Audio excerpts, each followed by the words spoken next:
collective dialogue. I now recognize Ranking Member Norton for 5 minutes for an opening statement. I would like to thank Subcommittee Chair Rick Crawford for holding this hearing on the implementation of the Infrastructure Investment and Jobs Act. The Infrastructure Investment and Jobs Act was one of the most important bills enacted by last Congress. Within our subcommittee's jurisdiction, it provided $365 billion for highways, $108 billion for transit, $43 billion for multimodal grants, and $13 billion for highway and motor carrier safety. The work of our subcommittee helped set the bar high. Many of the funding levels of the Infrastructure Investment and Jobs Act are similar to what we proposed in the INVEST Act. 2 years in, we are seeing the success of the law across the country. This past summer, the National Capital Region's Transit Agency, the Washington Metropolitan Area Transit Authority, received a $104 million grant from the Federal Transit Administration to purchase zero-emission buses, convert an existing maintenance facility to serve electric buses, and train its workforce to operate and maintain electric buses. I thank Administrator Fernandez and the Biden administration for this investment in good jobs and cleaner act for our region.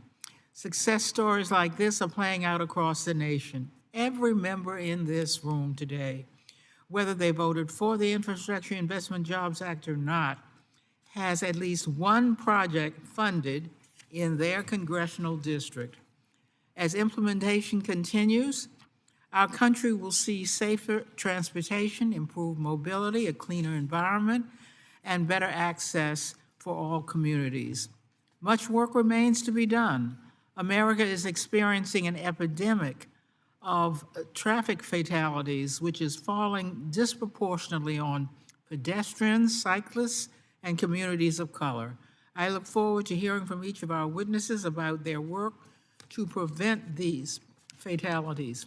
We must reckon with the rise of new technology, such as autonomous vehicles, and what it means for our workforce. Our workers are the backbone of our transportation network. As new technologies become prevalent, we must ensure that we protect jobs and give workers a seat at the table. We must also work to mitigate the impact of our transportation system on the environment. Transportation is the largest source of greenhouse gas emissions in the United States, and our transportation policies and programs must be reformed accordingly.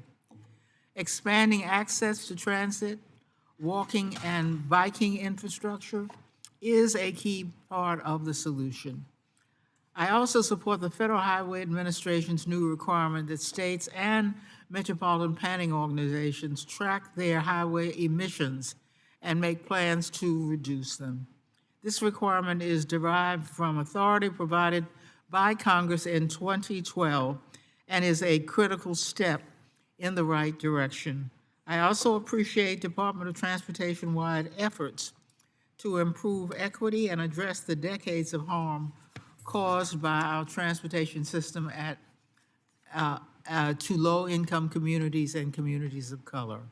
I urge the department to ensure the neighborhood access and equity funding approved by this committee as part of the Inflation Reduction Act is quickly put to use. Thank you to our witnesses today. I appreciate your diligent work to implement the Infrastructure Investment and Jobs Act and the diverse and thoughtful perspectives you bring to the challenges ahead. I look forward to today's discussion. Thank you, Mr. Chairman. Thank you, Ms. Norton.